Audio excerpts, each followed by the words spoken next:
Hi everyone, welcome to all exam psychology. Now you know कि हमारी previous class में we left off 19 questions हम already कर चुके थे। 20वें क्वेश्चन पे हमें अब आना है।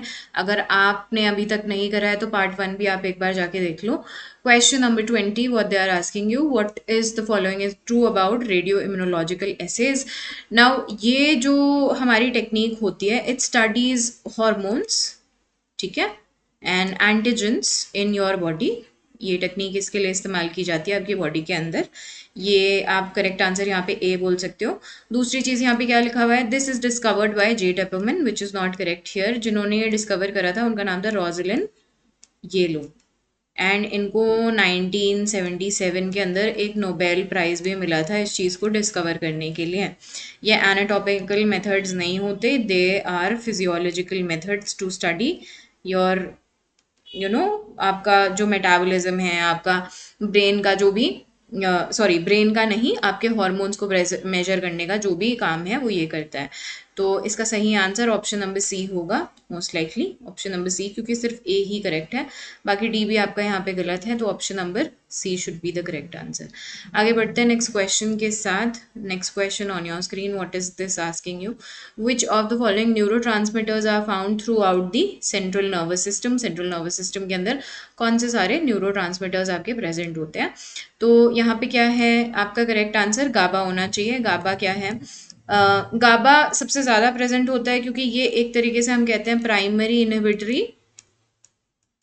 इनहिबिटरी न्यूरोट्रांसमीटर होता है, ठीक है, इनहिबिटरी न्यूरोट्रांसमीटर। बाकी सारे जितने भी हमारे न्यूरोट्रांसमीटर्स हैं, जैसे ग्लाइसिन हो गया, डोपामीन हो गया, सेरोटोनिन हो गया, ये आपके स्पाइनल कॉर्ड या ब्रेन स्टेम के अंदर प्रेजेंट होते हैं, ठीक है, they are present in brain stem और स्पाइनल कॉर्ड। तो यहाँ पे भी करेक्ट आंसर आपका डी हो जाएगा, which is the option number A only. ठीक है, नेक्स्ट क्वेश्चन के साथ आगे बढ़ते हैं। आपसे क्या पूछा जा रहा है, which of the following statements are true regarding your Broca's area. Broca's area के बारे में क्या चीज़ें आपकी बिल्कुल सही हैं। अच्छा, वी ऑल्सो नो कि ये स्पीच प्रोडक्शन जो है उसको कंट्रोल करता है, ये वाला एरिया, ठीक है, स्पीच प्रोडक्शन को कंट्रोल करता है। सबसे पहले क्या पूछा जा रहा है, लेफ्ट फ्रंटल लोब में प्रेजेंट है, जो कि बिल्कुल सही है, बात एकदम सही है। इंफीरियर फ्रंटल जाइरस आप बोल सकते हो, वहां पे ये प्रेजेंट होता है, इंफीरियर फ्रंटल जाइरस, ठीक है। अब दूसरी चीज, क्या ये रिलेटेड है स्पीच कॉम्प्रिहेंशन से? नहीं, false, it is not related to speech comprehension. ये स्पीच प्रोडक्शन से रिलेटेड है, ये मैंने ऑलरेडी यहाँ पे लिख दिया। Does it support grammatical processing and language production? It supports grammatical production, ठीक है, तो that would be true here. Now it helps in using sign language also, क्योंकि अब यहाँ पे आपका जो साइन लैंग्वेज है ये एक तरीके से मोटर लैंग्वेज प्रोडक्शन ही तो कर रहा है, तो साइन लैंग्वेज भी सपोर्ट करेगा, ठीक है। तो 3 ऑप्शंस आपके यहाँ पे एकदम सही हैं, और वो 3 ऑप्शंस क्या है, ए, सी एंड डी, ठीक है। आगे बढ़ते हैं नेक्स्ट क्वेश्चन के साथ। Which of the following are methods used to investigate the contribution of heredity and environment to the intelligence? ठीक है, तो एक तो क्या है, comparing identical and fraternal twins Rudyard together, identical twins Rudyard apart and fraternal twins Rudyard together, family studies comparing relatives or different genes, and comparing identical and fraternal twins of whom are reared apart. Now all of these are intelligence studies, जिसमें हम nature versus nurture को study करते हैं, nature versus nurture. और जिन्होंने इस चीज़ को study करा है, जिस इंसान ने, जिस भी कॉन्ट्रीब्यूटर ने स्टडी करा है, they have also given correlation coefficient for the following study. Correlation coefficient जो है वो भी दिया गया है स्टडी के लिए। तो यहाँ पे आपके सारे ही ऑप्शंस जो हैं बिल्कुल सही हैं। इन केस अगर आपने ये कभी नहीं पढ़ा है तो आप एनसीईआरटी का क्लास 12 का चैप्टर 1 पढ़ोगे, क्लास 12 चैप्टर 1, तो उसमें आपको ना 3rd या 4th पेज पे ही सेम चीज़ जो है देखने को मिल जाएगी टूवर्ड्स द एंड, जहाँ पे nature versus nurture theory already mention है, ठीक है। आगे बढ़ते हैं, which of the following are correct about glucocorticoids and the adrenal gland. Now glucocorticoids जो होते हैं, दीज आर कॉर्टिसोल, ठीक है, और एड्रेनल ग्लैंड जो होती है अड्रेनल ग्लैंड से ही रिलीज होता है आपका कॉर्टिसोल। आपके अड्रेनल ग्लैंड का जो कॉर्टेक्स रीजन है वो बनाता है आपके कॉर्टिसोल को, ठीक है। तो glucocorticoids are release from the adrenal gland, बिल्कुल सही है। Adrenaline epinephrine is release by adrenal medulla, जो कि बात बिल्कुल सही है, मैंने 10 बार बताया ये चीज़। कॉर्टिसोल हमारा क्या सप्रेस करता है, immune function with prolonged exposure, which is also true. बहुत लंबे समय के लिए कॉर्टिसोल रिलीज होगा बॉडी के अंदर तो then it is fatalistic in nature, यानी कि जानलेवा हो सकता है, इंसान की मौत भी हो सकती है। Anterior pituitary releases ACTH which stimulates the adrenal cortex, which is also true. Adrenal pituitary anterior pituitary क्या करती है, ACTH को सिग्नल भेजती है, ACTH in return adrenal cortex को स्टिमुलेट करता है। तो आपके all of the followings are correct here, ABCD would be the correct answer here. ठीक है, आगे बढ़ते हैं, मैं मार्क कर देती हूँ इसको। नेक्स्ट क्वेश्चन के साथ आगे बढ़ते हैं। क्या पूछ रहे हैं, which of the following is the correct sequence for the auditory pathway carrying sound information to the brain. Sequence बताना है आपका ऑडिटरी पाथवे का। Organ of Corti sends the information to the brain, ठीक है जी, ये भी सही है। इसके बाद क्या, इसके बाद नेक्स्ट आपका auditory nerve carries the signal. Auditory nerve signal carry करती है, प्राइमरी ऑडिटरी कॉर्टेक्स रिसीव करता है इन्फॉर्मेशन, ये सबसे लास्ट में रिसीव करेगा, it's going to be the last one. ये आपका फर्स्ट आ जाएगा, ये आपका सेकंड हो जाएगा, ये आपका फोर्थ हो जाएगा। और मीडियल जेनिकुलेट न्यूक्लियस रिले करता है सिग्नल को, तो ये आपका 3 इन द सीक्वेंस आ जाएगा, बीच में आ जाएगा, ठीक है। सबसे लास्ट में आपका प्राइमरी ऑडिटरी कॉर्टेक्स होगा। तो आपका सही जो सीक्वेंस होना चाहिए दैट शुड बी ABDC। आगे बढ़ते हैं नेक्स्ट क्वेश्चन के साथ। Which of the following are true as evidence that REM sleep specially enhances memory consolidation? अच्छा, तो आपको किस रिस्पेक्ट में बताना है, आपको बताना है कि क्या बिल्कुल सही एविडेंस है कि जो हमारी रैपिड आई मूवमेंट स्लीप होती है हमारी मेमोरी कंसोलिडेशन का काम करती है। अब देखो, इस चीज़ को सपोर्ट करने के लिए आपको एक बात समझनी पड़ेगी कि जो REM स्लीप है ना, ये आपकी सबसे ज़्यादा लर्निंग को एनहांस करती है, ठीक है। अगर रेम स्लीप आपकी बॉडी में हो रही है, आप प्रॉपरली ये 4 स्टेजेस के साथ गो थ्रू कर रहे हो स्लीप की, तो आपकी बॉडी का जो एक्चुअल रिजुविनेशन है वो रेम स्लीप के साथ लाई करता है, ना कि विद एनी अदर स्लीप। और लर्निंग का यहाँ पे काम इसलिए है क्योंकि हिप्पोकैम्पस क्या करता है, जितना भी मेमोरी कंसोलिडेशन है उन सब का काम हिप्पोकैम्पस यहाँ पे कर रहा होता है, ठीक है। तो ये चीज़ आपने यहाँ पे याद रखनी है। नाउ फर्स्टली सबसे पहले क्या है, REM sleep, REM increases after learning, ठीक है। दूसरी चीज़ आपकी क्या है, REM deprivation can interfere with learning, we all know. और जो आपका परफॉर्मेंस है वो इम्प्रूव हो सकता है with the following, that is REM sleep. तो ABC जो होगा that is going to be the correct answer here, mark करने दो मुझे, ABC।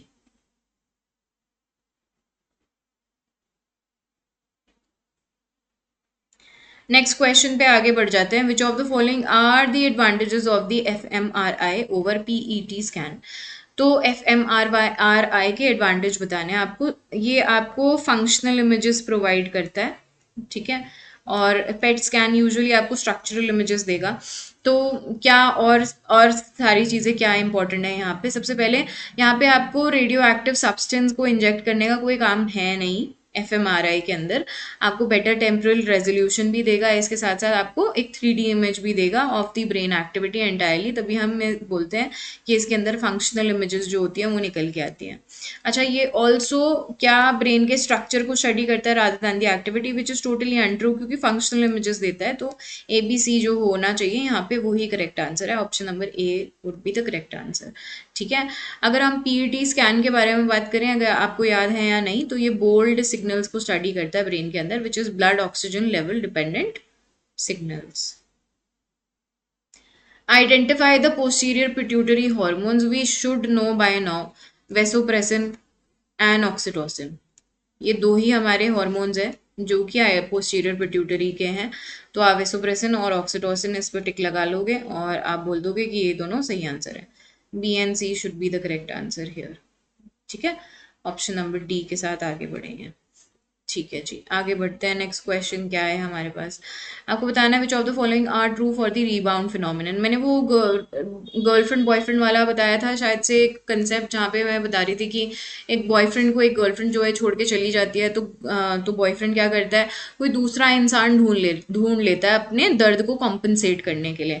ऐसी रीबाउंड फिनोमिनन स्लीप के अंदर ये होता है कि जब आप लॉन्ग पीरियड ऑफ टाइम के लिए नींद नहीं ले रहे हो, तो आपकी जो नींद, अब जो नेक्स्ट नींद आएगी वो क्या करेगी, कॉम्पनसेट करेगी आपके उस डिप्राइव्ड टाइम पीरियड के लिए जब आप नींद में नहीं थे। ठीक है, तो rebound sleep occurs after periods of REM sleep deprivation, तब होती है जब आप ढंग से आपने आरईएम स्लीप जो है नहीं ली है। इसके अलावा क्या, रिकवरी नाइट्स पे brain spends less time in REM, that is not true, ज्यादा टाइम लेगा, मोर टाइम लेगा, तो you can write more here. ठीक है, REM rebound demonstrate that REM sleep has no biological function. Again this is untrue, it does not have any biological function, क्योंकि जो हमारा REM है वो ही बायोलॉजिकल फंक्शन परफॉर्म कर सकता है with respect to learning, memory, integration और consolidation. REM deprivation will lead to cognitive and emotional disturbances. Again, this is the true factor of this. A and D, C जो होगा ये बिल्कुल सही answer होगा। Which of the following are true about Parkinson's? Parkinson's disease के बारे में क्या सही है और हंटिंगटन्स के बारे में क्या सही है, ये आपने बताना है। देखो, पार्किंसंस यूजुअली आपका मिडिल एज में हो सकता है, ठीक है, मिडिल या फिर हम कह सकते हैं ओल्ड एज में हो सकता है, ठीक है। और हंटिंगटन्स जो है ये यूजुअली इसका अर्ली ऑनसेट होता है, अर्ली ऑनसेट। अब दोनों के बीच में एक कॉमनैलिटी है, वो ये है कि दोनों ही क्या है, मेमोरी लॉस वाले डिसऑर्डर्स हैं, डिजीजेस हैं, लेकिन मेमोरी लॉस डिफरेंट एरियाज में हो रहा है। अगर हम पार्किंसंस की बात करेंगे तो ओवरऑल हमारा जो जितना भी हमारा काम है, जो भी हम करते हैं, हमारे एक्टिविटीज ऑफ डेली लिविंग है, वो सारे इसमें इफेक्ट हो जाते हैं। हंटिंगटन्स के बारे में बात करेंगे तो मूवमेंट रिलेटेड जो भी प्रॉब्लम है, मूवमेंट रिलेटेड डिसऑर्डर ये होगा।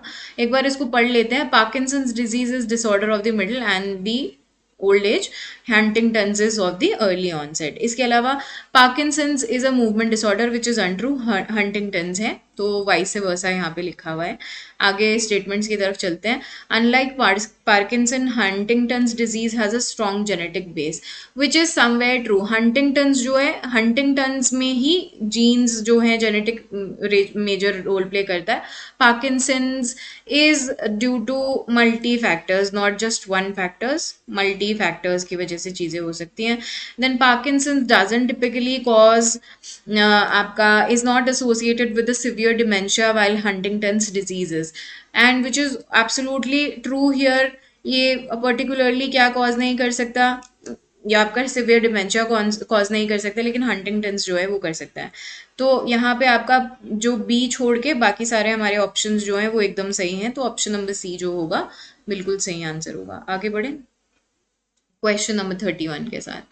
ठीक है, the results of the experimental studies of the bilateral lesion effects are considered more promising than those of unilateral lesions. Bilateral lesions जो स्टडी है ये ज़्यादा कंसिडर की जाती है, ज़्यादा प्रॉमिसिंग होती है than the unilateral ones. Why is the reason, क्योंकि ये सबसे ज़्यादा आपको रिलायबल बिहेवियरल डेटा देती है, रिलायबल डेटा देती है, ठीक है। और इसके अलावा क्या, जो नेक्स्ट आपका रीजन कहता है, behaviour effects of bilateral lesions are milder than those of the unilateral lesions. This is false here, इसका कोई काम नहीं है, रीजन बेकार है, बकवास है। आपका जो आंसर है option number true, option number A जो असर्शन है वो ट्रू है। तो इस वाले उसमें ये सब छोड़ के आप बस मार्क करोगे कि इस पे ए इज ट्रू और आर इज फॉल्स, ऐसे मार्क कर दोगे उस वाले पे। सिंस मेरे पे यहाँ पे कोड नहीं है और जो भी है अभी आपको बस यहाँ पे आइडेंटिफाई करना है क्या सही है क्या गलत है, और सिर्फ आंसर पे नहीं जाना है, क्योंकि रीज़न ये होता है कि सिर्फ आंसर पे नहीं जाना है इस बेसिस पे कि हाँ मैम ने ये बताया तो ये सही आंसर है तो हम रट लें यहाँ पे आंसर। नहीं, आपको रीजनिंग भी आनी चाहिए, जब तक वो नहीं आएगी तब तक आप एग्जाम में कुछ भी ढंग से नहीं कर पाओगे। Electrical stimulation of the brain is considered to be more important research than the lesion method. जो हमारा ESB होता है, इलेक्ट्रिकल स्टिमुलेशन होता है ब्रेन का, ये क्या करता है, एक तरीके से हमारे कुछ स्पेसिफिक रीजन्स को एक्टिवेट कर देता है ब्रेन के अंदर, स्पेसिफिक रीजन को एक्टिवेट कर देता है। और ये एक तरीके से हम ये कह सकते हैं कि डिस्ट्रॉय भी नहीं करता, आपके जितने भी टिश्यूज होते हैं नॉन डिस्ट्रॉइंग होता है, इरिवर्सिबल डैमेज इससे प्रोड्यूस होता है। तो मतलब हम ये कह सकते हैं कि सबसे अच्छा वर्सेटाइल मेथड हम मान सकते हैं इसको। तो we can say that this is true somewhere, ठीक है, ये आपका ट्रू है। इसके बाद रीजन आपका क्या कहता है, electrical stimulation elicits few behavioural effects which are easy to record. ठीक है, ऐसा तो नहीं है, इजी तो नहीं होते, कॉम्प्लेक्स होते हैं, rather they are complex to record not easy. तो ये हमारा क्या हो गया, this is going to be false here. ठीक है, cool, let me just check something. ठीक है, चलो, this is working fine, thankfully, I am so glad. आगे बढ़ते हैं नेक्स्ट क्वेश्चन के साथ। What do we have, question number 33। What they are asking you here is MRI provides images of the brain activity rather than the brain structure.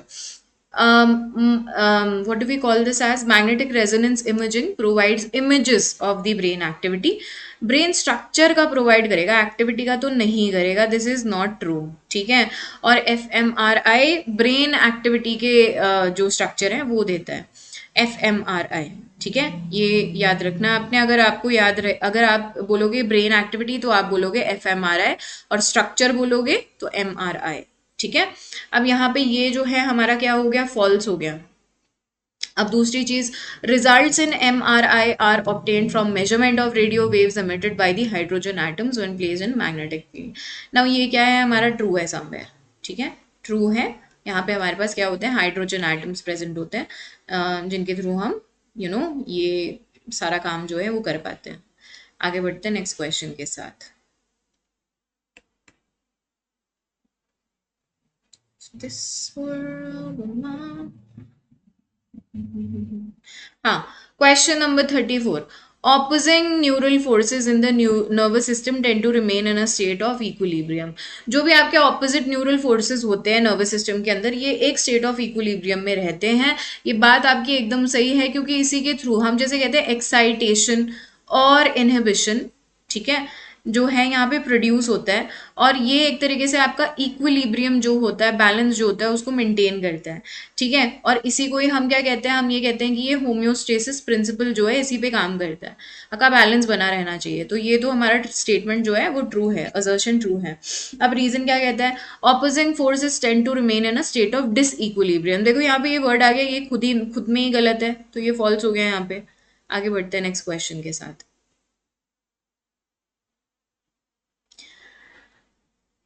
Okay ji, next question क्या पूछा जा रहा है यहाँ पे, posterior pituitary secretes anti diuretic hormone and which stimulates the kidneys to retain water, which is true absolutely. Anti diuretic hormone क्या है, vasopressin है आपका, अगर याद नहीं है तो बढ़िया। Cortex of adrenal gland located on top of kidneys helps in uterine contraction, no absolutely not, false. Uterine contraction का काम किसका है, ऑक्सीटोसिन का है, which is again the hormone of your posterior pituitary, anterior pituitary का नहीं है, और एड्रेनल ग्लैंड का काम नहीं है, एड्रेनल ग्लैंड नहीं सिक्रीट करता है इसको। ठीक है, आगे बढ़ते हैं।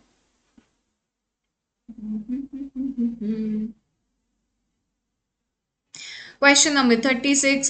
As one enters a dimly lit room after being exposed to a bright light, retinal rods become more sensitive. ठीक है, of course they do. Why? Because this is the phenomenon which is known as, which is due to the dark adaptation. ठीक है, हम क्या कर रहे हैं, हम एंटर कर रहे हैं डिमली लिट रूम में, विच मीन्स अंधेरे वाले रूम में एंटर कर रहे हैं, तो डार्क अडेप्टेशन यहाँ पे हो रहा है।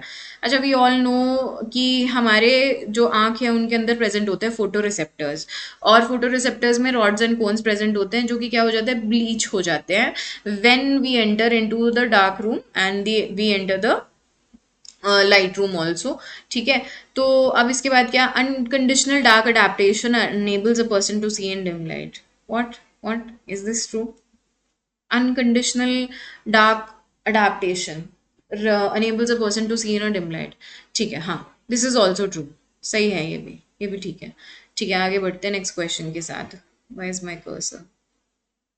ठीक है, नेक्स्ट क्वेश्चन क्या है, क्वेश्चन नंबर 37 है। What they are asking you, social influence also act upon the developing brain and mind, shaping neural circuitry through experience. अब आपका क्या है, सोशल इन्फ्लुएंस किसकी वजह से होता है, हमारे ब्रेन, हमारे माइंड, हमारे shaping neural circuitry through experience, इसकी वजह से होता है।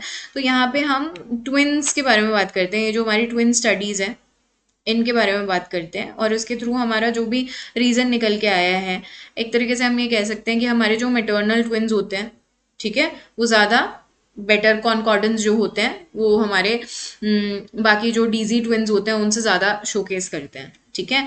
अब इसके अलावा क्या, इसके अलावा the brain demonstrates neuroplasticity, the capacity to reorganise itself, forming a neural connections in response to the experience, ठीक है। नाउ व्हाट एग्जैक्टली, यहाँ पे हम ये कह सकते हैं कि ये हमारा जो ऑप्शन है ये क्या शोकेस कर रहा है, जेनेटिक हेरिटेबिलिटी शोकेस कर रहा है इधर, ठीक है, जेनेटिक हेरिटेबिलिटी शोकेस कर रहा है। तो दोनों ही हमारे जो ऑप्शंस हैं वो एकदम ट्रू हैं, both of them are actually true here, ये भी सही है, ये भी सही है। आगे बढ़ते हैं नेक्स्ट क्वेश्चन के साथ। Damage to the left frontal lobes area usually yields language comprehension deficit. अगर हमारे लेफ्ट फ्रंटल लोब में चोट लग जाए तो हमारे लैंग्वेज कॉम्प्रिहेंशन डेफिसिट, मतलब हम लैंग्वेज को रिकग्नाइज नहीं कर पाएंगे। तो क्या ये सही है हमारी बात, ये एकदम फॉल्स है। क्यों फॉल्स है, कॉम्प्रिहेंशन का काम तो आपका वर्निकेज एरिया का होता है, ठीक है, कॉम्प्रिहेंशन का काम वर्निकेज एरिया का होता है, और वर्निके प्रेजेंट होता है टेम्पोरल लोब के अंदर, ना कि आपका फ्रंटल लोब के अंदर, ठीक है। अब Broca's area located in the left frontal lobe supports grammatic processing and language production, ये तो हमारा ट्रू हो गया, ये हमारा सही है, but statement A is false, ठीक है। आगे बढ़ते हैं नेक्स्ट क्वेश्चन के साथ। What do we have here, for extraversion monozygotic twins correlated more than dizygotic twins, extraversion में मोनोजाइगोटिक ट्विंस जो हैं ज़्यादा कोरिलेट करते हैं फ्रॉम दी डाइजाइगोटिक ट्विंस, ये हमारा स्टेटमेंट जो है ट्रू है। इसके लिए आपको रीडिंग करनी पड़ेगी, extraversion has a genetic basis which is also true, reading करनी पड़ेगी, एक बार आपको समझ आएगा जब आप कोरिलेशन कोफिशिएंट जो है इनका देखोगे, you can read it, otherwise also Google करके भी आपको पता चल जाएगा। नेक्स्ट क्वेश्चन क्या है, synaptic plasticity is the ability of the synapses to strengthen or weaken time in the neural basis of the learning and the memory, which is true. Synaptic plasticity यही तो करता है, बार बार सेम तरीके का neuro transmitter बार बार secrete करेगा on the receptors. Long term potentiation occurs following a high frequency stimulation of the pre synaptic, ठीक है। दोनों ही हमारे स्टेटमेंट जो है एकदम करेक्ट है यहाँ पे। आगे बढ़ते हैं नेक्स्ट क्वेश्चन के साथ। ठीक है जी, नेक्स्ट हमारा सेक्शन डी के अंदर हम आ जाते हैं, मैच द कॉलम्स है हमारे पास।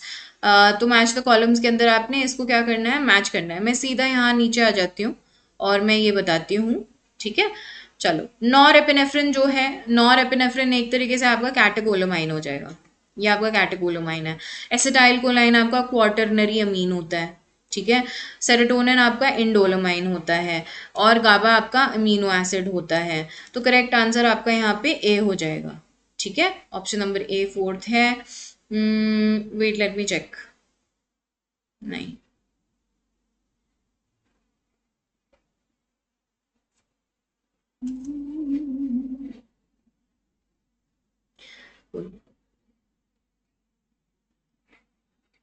D should be the correct answer. आगे बढ़ते हैं नेक्स्ट क्वेश्चन के साथ। अगर आपने मैच करना है, सेम चीज को मैच करना है, मैच ही करना है, सबको पता ही है क्या काम है क्या नहीं है। सिंपथेटिक नर्वस सिस्टम का काम क्या होगा, अराउजल का होगा, फाइट और फ्लाइट मोड ये यहाँ पे सिक्रीट कर देगा, F F F, fight flight freeze mode activate कर देगा।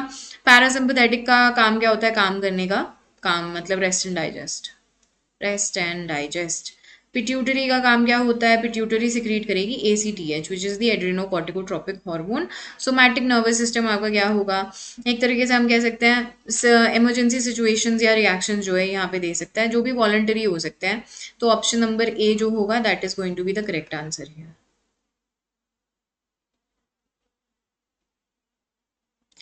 क्वेश्चन नंबर 43, अब आपके पास क्या है, यहाँ पे डिसऑर्डर्स हैं, सेरेब्रल पॉल्सी है, फिनाइलकीटोन्यूरिया है, देन डाउन सिंड्रोम है एंड हंटिंगटन्स है। वाह वाह वाह वाह, ठीक है जी। ये तो सारे आपके इंग्लिश या हिंदी में आ गए हैं एकदम से, मेरे को देखने दो ज़रा। यहाँ पे इंग्लिश वाला ट्रांसलेशन कहाँ है? मैं तो बहुत गंदी हूँ with your comprehension of the English. Let me सी।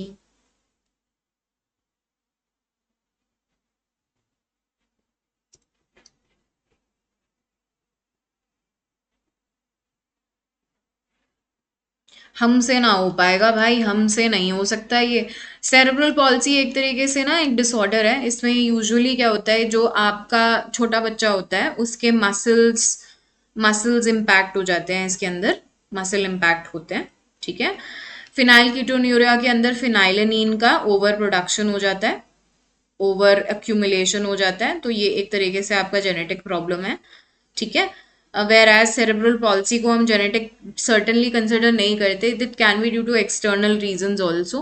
कभी कभी क्या होता है, कोई न्यूली बॉर्न होता है और उसको किसी तरीके की प्रॉब्लम अराइज कर रही है, स्पेशली इन हिज न्यूरॉन्स, तो अगर उस पॉइंट ऑफ टाइम के अंदर उसके उसके बॉडी को मालिश कर दी जाए, ठीक है, तो उसके मसल्स जो होते हैं वो इम्पैक्ट कर जाते हैं। डाउन सिंड्रोम आपका हम सबको पता है, ट्राइजोमी 21 हम इसको कहते हैं, ठीक है, ट्राइजोमी 21। और ये एक तरीके का जेनेटिक डिसऑर्डर ही है। हम ये कह सकते हैं कि इसके अंदर इंटेलेक्चुअल डिसेबिलिटी बच्चों के अंदर प्रेजेंट होती है, आ जाती है। हंटिंगटन्स हमारा क्या है, मूवमेंट रिलेटेड डिसऑर्डर है। तो गाइज आप अपना हिंदी के अकॉर्डिंग आप देख लेना, आपके जो भी कीवर्ड्स हैं आप मैच कर लेना। आई एम सॉरी, मैं तो बहुत ही मतलब मेरे से नहीं हो पाएगा ये हिंदी में। मेरे को इतने अच्छे से वर्ड्स नहीं आते हैं, ठीक है। आगे बढ़ते हैं नेक्स्ट क्वेश्चन के साथ। क्या पूछा जा रहा है यहाँ पे, rebound phenomenon and Phantom limb, ठीक है, ये तो बहुत आसान है। नाउ रीबाउंड फिनोमिनन आपका आरईएम स्लीप के साथ आएगा। फैंटम लिम्ब सिंड्रोम हम सब जानते हैं पेन के साथ एसोसिएटेड होगा। स्कोटॉपिक प्रोसेस जो है ये किस चीज़ के साथ है, विजन के साथ है आपका, ठीक है, विजन के साथ रिलेटेड है। अब एपोप्टोसिस आपका सेल डेथ माना जाता है, ठीक है, सेलुलर डेथ जो है माना जाता है।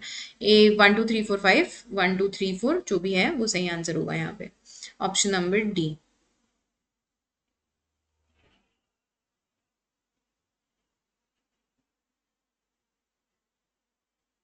ठीक है जी, आपके आ गए हैं स्लीप डिसऑर्डर्स सारे।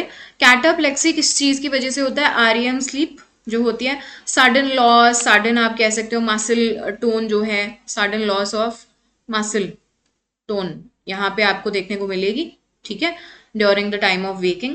एपनिया क्या होता है, यूजुअली ना जो लोग बहुत ज़्यादा ओबीस होते हैं, ओबीस मोटे होते हैं, तो क्या होता है उनका जो ये थ्रोट है, थ्रोट का passage with the lung obstruct हो जाता है, जिसकी वजह से उनको ढंग से नींद नहीं आती और ब्रीदिंग प्रॉब्लम भी होती है, ब्रीदिंग इशू भी होता है, तो ये इसकी वजह से होता है।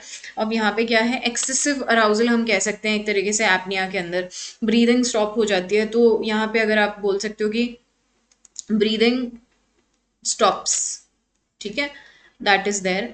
नाइट टेरर हमारे क्या होते हैं, रात में इलॉजिकली, रात में बेसिकली अननोइंगली, इलॉजिकली कह रही हूँ, रात में अननोइंगली आपको बहुत ज़्यादा डिस्टर्बेंस हो रही है आपके नॉन रेम स्लीप के अंदर, तो वो हम नाइट टेरर कहते हैं। और इसके अलावा क्या, सर्केडियन रिदम डिसऑर्डर आपका क्या है, कि आपकी स्लीप वेक साइकिल जो है वो डिस्टर्ब है, ठीक है। तो यहाँ पे मेरे को ये दिख रहा है चक्र वाला, तो मैं इसको इसके साथ मैच कर दूंगी, नाइट टेरर को नॉन आरईएम स्लीप के साथ, ठीक है। इसके बाद क्या, इसको मार्क कर देते हैं पहले सही से, क्या सही आंसर होगा यहाँ पे। ए आपका क्या है, ए आपका 2 है, एंड बी, अरे भैया again this is a problem, ठीक है आगे चलते हैं। ग्रेट, इतना तो खैर समझ ही आ गया होगा। आगे बढ़ते हैं नेक्स्ट क्वेश्चन के साथ। हमारे पास क्या है, ब्रेन के स्ट्रक्चर्स एंड जो भी फंक्शंस हैं वो दिए हुए हैं। फ्रंटल लोब का काम हमारा planning, decision making, voluntary movement का काम होगा। पेराइटल लोब आपका सोमैटो सेंसरी कॉर्टेक्स के साथ रिलेटेड है। टेम्पोरल लोब का काम ऑडिटरी प्रोसेसिंग के अंदर है। ऑक्सीपिटल लोब आपका प्राइमरी विजुअल प्रोसेसिंग का काम करेगा, ठीक है। ए आपका यहाँ पे 2 होगा, देन बी आपका 3 है, सी आपका 4th है, डी आपका 1 है।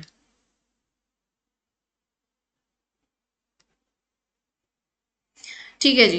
अब हम आ रहे हैं दूसरे बैच में, जहाँ पे हमारे पास क्या है, सेकंड पेपर है सेम ही आपके सब्जेक्ट का, बायोलॉजिकल बेसिस का। तो यहाँ पे क्वेश्चन बोला जा रहा है, Teplov while discussing strong weak nervous system believe that the point of trans marginal inhibition is the point beyond which. तो ट्रांस मार्जिनल पॉइंट एक पॉइंट होता है आपके नर्वस सिस्टम के अंदर, जो कि बहुत ज़्यादा ना, हम कह सकते हैं कि जब आपके जो न्यूरॉन्स है वो बहुत ज़्यादा फायर कर रहे हैं, तो एक तरीके से क्या होता है, इसके बाद आपका जो रिस्पॉन्स है, उसकी जो इंटेंसिटी है वो गिर जाती है, चेंज हो जाती है, और आपका जो इनहिबिशन है वो वीक हो जाता है। ठीक है, तो रिस्पॉन्स यहाँ पे डिक्रीज करेगा, and regardless of your stimulus intensity, आप ये कह सकते हो। तो करेक्ट आंसर आपका ऑप्शन नंबर सी जो है वो सही होगा यहाँ पे।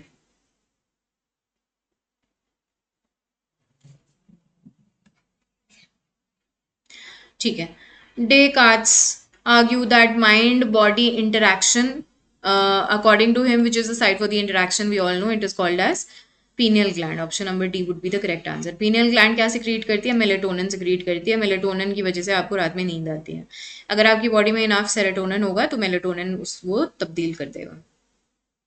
Neurons make up only about -% of the brain cells, while -% are glial cells. कितने होते हैं न्यूरॉन्स? 10% हमारे न्यूरॉन्स होते हैं, और बाकी के 90% हमारे क्या होते हैं, ग्लायल सेल्स होते हैं। याद रखना है। अच्छा, आप याद है ना difference between the neurons and the glial cells? जितने भी हम कहते हैं एस्ट्रोसाइट्स, एलिगोडोंड्रियोसाइट्स, श्वान सेल्स, आपका जो फैगोसाइटोसिस परफॉर्म करने वाले जितने भी सेल्स होते हैं, ये सारे आपके क्या हैं, ग्लायल सेल्स माने जाते हैं। ठीक है, आगे बढ़ते हैं जी नेक्स्ट क्वेश्चन के साथ। Myelin stains and Nissl stains identify respectively what? क्या आइडेंटिफाई करते हैं myelin stains and Nissl stains, ये आपको बताना है। तो माइलिन स्टेन्स का काम होता है आपके न्यूरल पाथवे को रिकग्नाइज करना, ऑप्शन नंबर सी। और जो आपका निसल स्टेन्स है ये न्यूरल सेल बॉडीज को आइडेंटिफाई करेगा। अगर आपसे पूछा जाता है और ज़्यादा डिटेल में, तो न्यूरल पाथवेज के अंदर आपको शायद ये दिया जा सकता है कि वाइट मैटर, ठीक है, वाइट मैटर, ठीक है, एक्सॉन, ट्रैक्ट्स, ये सब आपको यहाँ पे दिया जा सकता है। अगर न्यूरल सेल बॉडीज आपको दी जाएंगी तो आप बोल सकते हो कि यहाँ पे सोमा, ग्रे मैटर, ये सब आ जाएगा यहाँ पे। ठीक है, निसल सब्सटेंस आ जाएंगे, निसल सब्सटेंस। ठीक है, ऑप्शन नंबर सी। आगे बढ़ते हैं। The pattern of the excitation and inhibition that constitute the activity of the cortex at any given time is what is called as your cortical mosaic. Cortical mosaic होता क्या है? जैसे ना हमारे न्यूरॉन्स के अंदर किसी भी गिवन मोमेंट ऑफ टाइम में क्या होता है, हम ये देख सकते हैं कि एक डायनामिक पैटर्न जो है निकल के आता है, एक इनहिबिशन जो है वो निकल के आती है आपके कॉर्टेक्स के अंदर। ठीक है, तो ये एक तरीके से हम कह सकते हैं आपका functional map of cortical activity यहाँ पे एक्सप्लेन कर सकता है। Functional map of cortical activity, यानी कि हम ये देख सकते हैं, ये देख सकते हैं कि कौन सी चीज़ कहाँ पे हो रही है। ठीक है, ब्रेन के हिस्से के अंदर। आगे बढ़ते हैं नेक्स्ट क्वेश्चन के साथ। Raphe nuclei is most closely related to which hormone? It is serotonin. You all should know here. अब यहाँ पे तो ऐसा कुछ नहीं है, कुछ रॉकेट साइंस नहीं है, याद रखना है। What is the reason behind the negative voltage of the neuron during resting potential? भाई उसका तो जो नेचुरल उसका एनवायरनमेंट है वो नेगेटिव ही रहता है, तो क्या रीज़न हो सकता है? यही रीज़न हो सकता है कि भाई देखो, एक तो क्या आपका Na पॉजिटिव और Cl negative ions outside the membrane have less negative charge than the K positive and the आपके एन आयन जो आयन्स होते हैं इनसाइड। ठीक है, तो that is the correct answer here. Option number आपका क्या होगा? ऑप्शन नंबर ए जो होगा that is going to be the only correct answer here. यही रीजन है, क्योंकि जब हम बाहर की बात करते हैं, आपका आउटसाइड, ये आपका आउटसाइड मेम्ब्रेन है, ये आपका इनसाइड है। ठीक है, आउटसाइड पॉजिटिव चार्ज जो होता है वो ज़्यादा होता है, और इनसाइड ना नेगेटिव चार्ज ज़्यादा होता है। अब आप बोलोगे कि मैम बट दोनों तरफ ही प्लस पॉजिटिव नेगेटिव दोनों प्रेजेंट होते हैं। मात्रा जो होती है वो देखना आपने, मात्रा किस चीज़ की ज़्यादा है, आउटसाइड में पॉजिटिव की ज़्यादा है। जैसे कि जिसके भी आगे आपको प्लस साइन देखने को मिलेगा, जो भी आपके सब्सटेंसेस हैं यहाँ पे, जैसे आप सोडियम बोल सकते हो और आप पोटेशियम बोल सकते हो, तो ये बाहर मिलेंगे। इनसाइड के अंदर आपको क्या मिलेगा, आपको ये मिल जाएगा जिसमें आपके माइनस साइंस है, which is the chloride and your organic anions. ठीक है, आगे बढ़ो जी। The major function of the parathyroid gland is to maintain the level of, किसके लेवल को मेंटेन करेगा? The correct answer is going to be calcium in your blood, option number D, calcium level को maintain करेगा। आगे बढ़ते हैं next question के साथ। Sensory specificity takes place in insula. ठीक है, कहाँ पे होती है? इंसुला में होती है। इंसुला क्या है? एक तरीके से अगर हम ये बोलें कि आपका जो इंसुलर कॉर्टेक्स है, ठीक है, इंसुलर कॉर्टेक्स है आपके ब्रेन का, इसके शॉर्ट फॉर्म को हम इंसुला कहते हैं। ये इंट्रोसेप्टिव और गस्टेटरी सिग्नल्स आपको देगा, इंट्रोसेप्टिव एंड गस्टेटरी सिग्नल्स। गस्टेटरी पढ़ के आना क्या होता है, साइंटिफिक टर्मिनोलॉजी में हम टेस्ट को ही कहते हैं गस्टेटरी। आगे बढ़ते हैं नेक्स्ट क्वेश्चन के साथ। द लॉक एंड की theory explains which of the following phenomenon? It explains olfaction actually. It explains the fact that different जो भी आपके मॉलिक्यूल्स होते हैं, ऑर्डरेंट्स होते हैं, ये स्पेसिफिक रिसेप्टर्स के साथ फिट इन कर जाते हैं, जिसकी वजह से हम एक ऑल्फैक्टरी न्यूरॉन्स जो हैं प्रेजेंट करते हैं। जैसे कि जब आप कोई भी चीज़ सूंघते हो, स्मेल करते हो, तो वो किस वजह से होता है? इस वजह से ही होता है क्योंकि आपके डिफरेंट रिसेप्टर्स जो हैं काम कर रहे हैं इसके अंदर। तो जिस तरीके से लॉक और की होता है, ये फिट करते हैं एक दूसरे के साथ in the same manner. In the upside down and reverse image projection process, the light rays from the top of an object are projected onto the bottom of the retina. The correct sequence is what? देखो सबसे पहले तो lens आ जाएगा, lens आ जाएगा, lens के बाद आपका retina आएगा, रेटिना के बाद आपके रिसेप्टर्स आएंगे, फिर आपका retina again, retina should come again. Option number D should be the correct answer here. ठीक है, आगे बढ़ते हैं। Lens, retina, receptors and the retina. ठीक है, ये आपका रिसेप्टर्स होना चाहिए, ना कि ये आपका रिसेप्टर्स होना चाहिए, ना कि रेटिना। ठीक है, आगे बढ़ते हैं नेक्स्ट क्वेश्चन के साथ।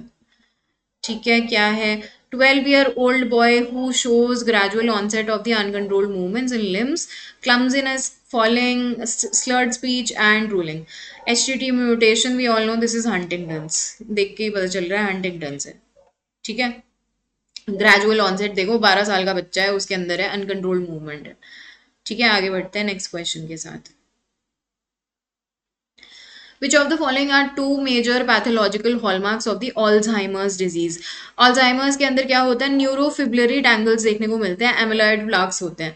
ये जो एमिलॉइड प्लाक्स है ना, ये बहुत ज़्यादा मात्रा में अक्यूमुलेट होने लग जाते हैं आपके ब्रेन के हिस्सों के अंदर, न्यूरॉन्स के अंदर।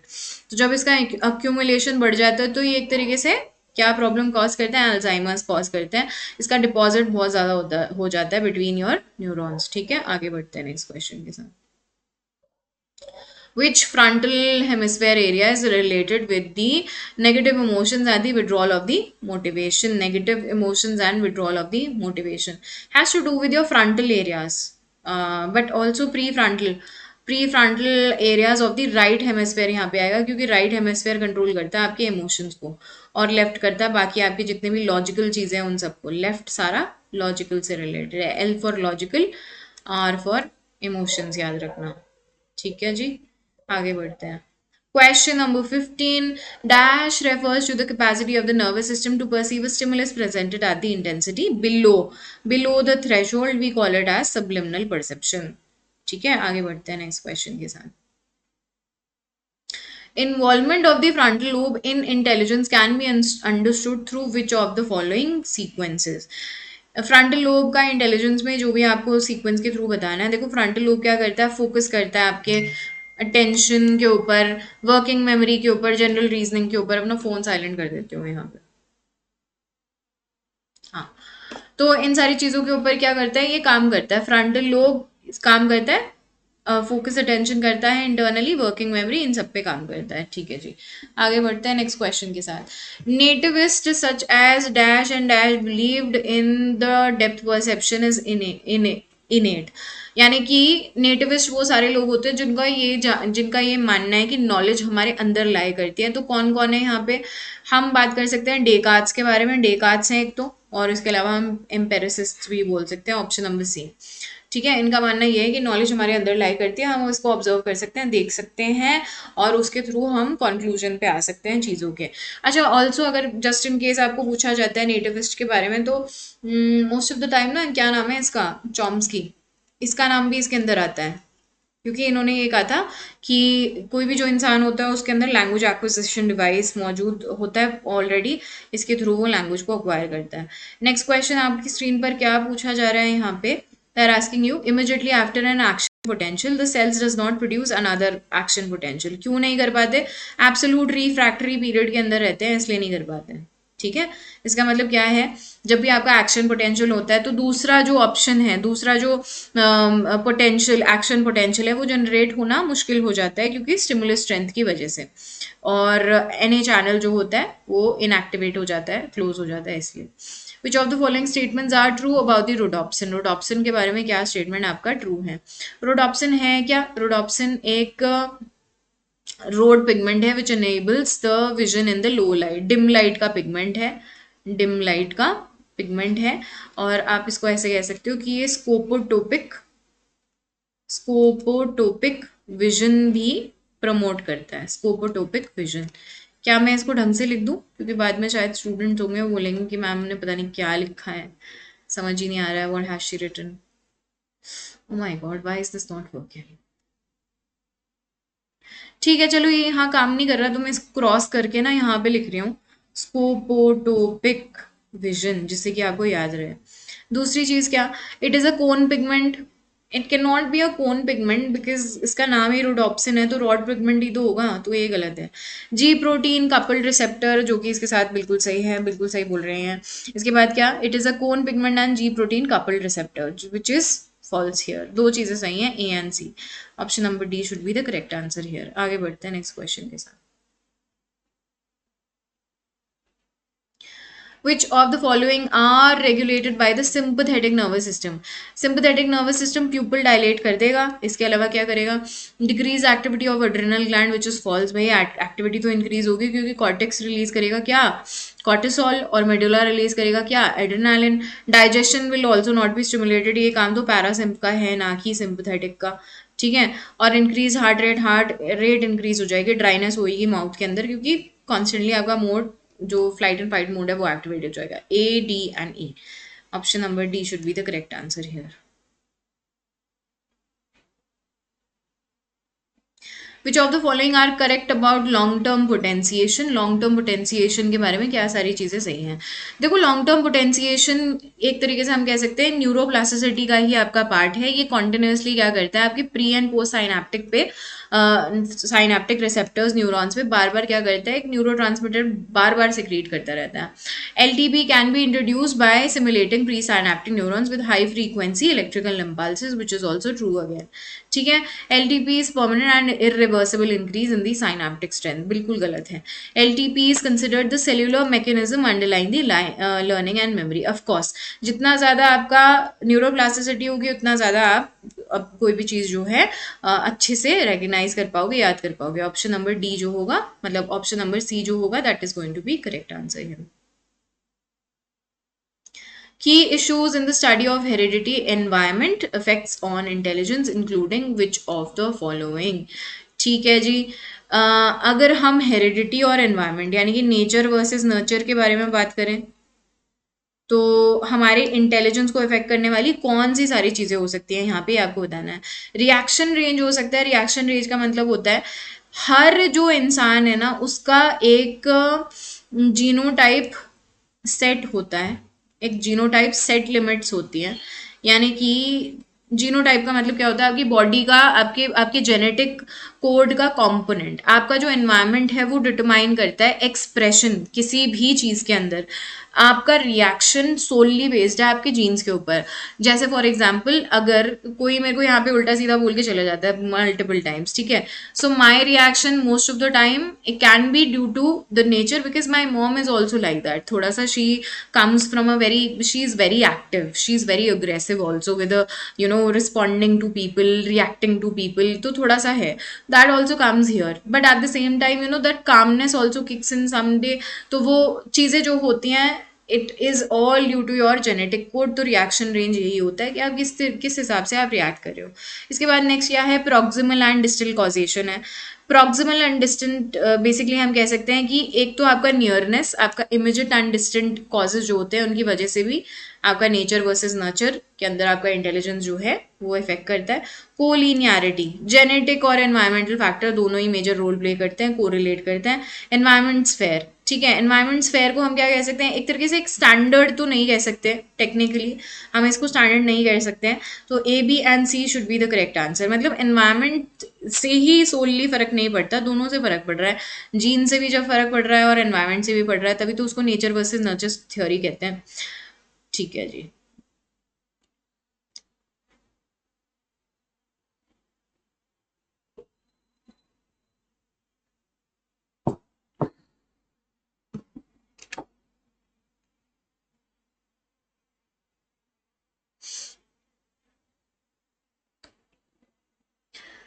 Just give me a second, we'll be going forward. Let me.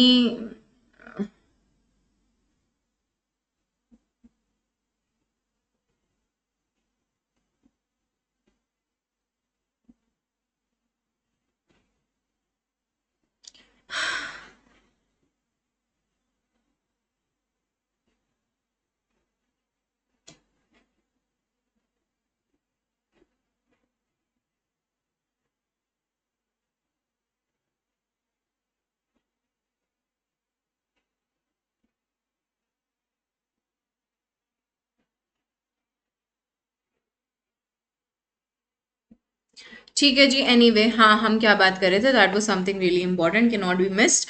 Question number 23, which of the following are the advantages of the fMRI over PET scan. हमने पढ़ लिया ऑलरेडी, थोड़ी देर पहले भी सेम चीज़ पढ़ी थी। एफएमआरआई हमें क्या देता है, एक फंक्शनल इमेजेस दे देता है। पीईटी स्कैन एक तरीके से स्ट्रक्चर को स्टडी करने में ज़्यादा हेल्पफुल है।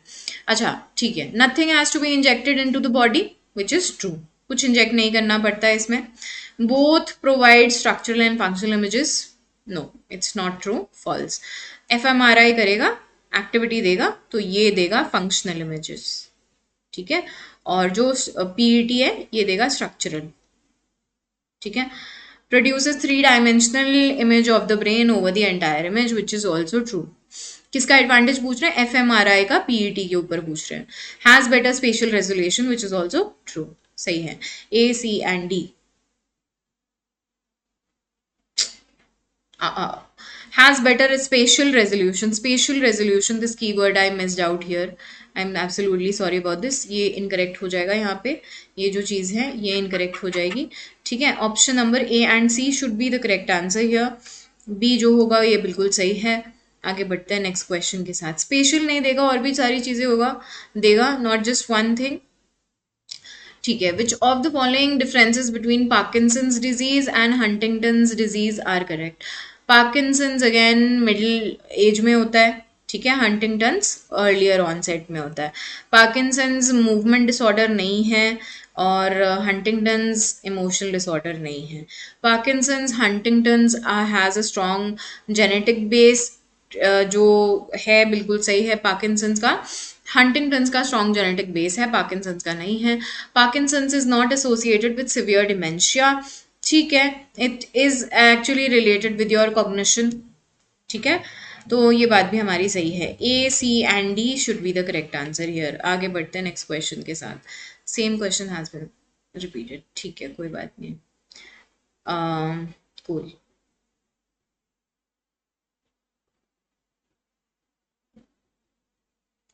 I guess repetition, we could see the repetition here.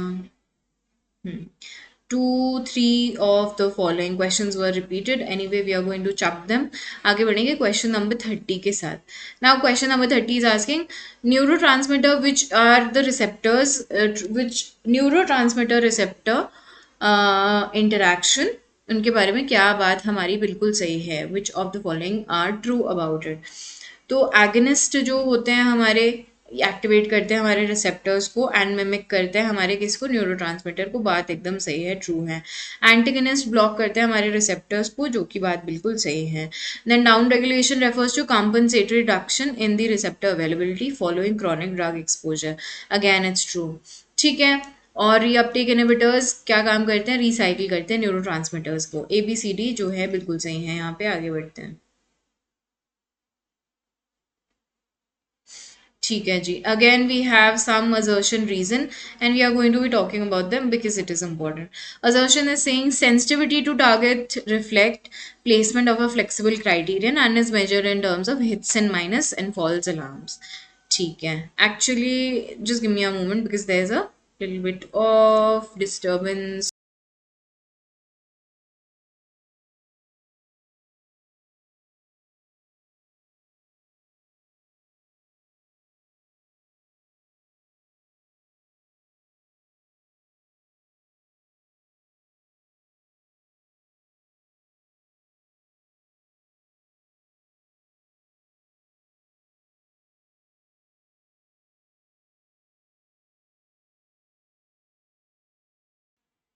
ठीक है जी. तो यहाँ पे आपसे क्या बोला जा रहा है कि आपसे बोला जा रहा है sensitivity to target reflects the placement of the flexible criterion and is measured in terms of hits minus and false alarms. Signal detection theory के अंदर सेंसिटिविटी जो होती है इसी चीज को रेफर करती है, विच इज ट्रू हियर. ठीक है. When the consequence of the making a miss are very grave we lower the criterion for considering something as hit. Again which is also the correct reason only. बिल्कुल सही है. अब ये same चीज़ हम क्या कर सकते हैं, थ्रू दी एक्सरेज ऑल्सो इस सेम चीज़ को स्टडी कर सकते हैं. और आप लिबरल जो रिस्पॉन्डर होता है उसको भी आप इस बात पे समझ सकते हो कि लिबरल रिस्पॉन्डर आपको ज़्यादा जो रिजल्ट होगा कैसा देगा, इसी चीज़ का देगा ज़्यादा, मतलब यस बोलेगा. ठीक है. आगे बढ़ते हैं नेक्स्ट क्वेश्चन के साथ. Increase in synaptic strength is due to simultaneous stimulation of the presynaptic and the postsynaptic neurons. ठीक है. अब this is true here. इसके बाद क्या है, long term potentiation can be induced in the lab by stimulating the presynaptic neurons with pulse of high frequency electricity for few seconds. क्या करेगा LTP, lab के अंदर प्री साइनेप्टिक न्यूरॉन्स को stimulate कर देगा. बिल्कुल सही कह रहे हैं. ठीक है. आगे बढ़ते हैं नेक्स्ट क्वेश्चन के साथ. Through the left hemisphere is though the left hemisphere is broadly associated with language development, if it is injured during the first few years the other regions take over language functions to attain normal language competence. True somewhere, but compensation ही होता है. ऐसा नहीं है कि बिल्कुल proper language जो होगी वो ही आएगी, क्योंकि मेन जो काम है आपके फ्रंटल लोब का, उसके अंदर आपका जो ब्रोकास एरिया है वो क्या करता है, वो आपके कॉम्प्रिहेंशन, आपके प्रोडक्शन को काफ़ी ज़्यादा आगे बढ़ाता है, प्रोडक्शन को टेक ओवर करता है. Damage to the frontal lobe में yield language comprehension deficit, which is untrue here. It is false, क्योंकि वो तो वर्निक केस का काम है लैंग्वेज कॉम्प्रिहेंशन का. The body's immune system is adversely affected by sustained chronic stress. ठीक है. बात तो एकदम सही है. अगर बहुत ज़्यादा कॉर्टिसोल होगा तो बॉडी का जो इम्यून सिस्टम होता है वो फाइट बैक करना शुरू कर देता है अपने साथ ही. उसके जो खुद के सेल्स हैं, एस्नोफिल्स, बेसोफिल्स, मोनोफिल्स, उन्हीं के साथ ही फाइट बैक करना शुरू कर देता है. Cortisol release in the blood during sustained stress causes damages to T and B white cells, white blood corpuscles, which is true here. अब ब्लड जो है वो सिर्फ एक ही कॉम्पोनेंट से थोड़ी बना हुआ है. ब्लड के अंदर क्या सारी चीज़ें हैं, ब्लड के अंदर HB आ जाता है, विच इज़ द हीमोग्लोबिन.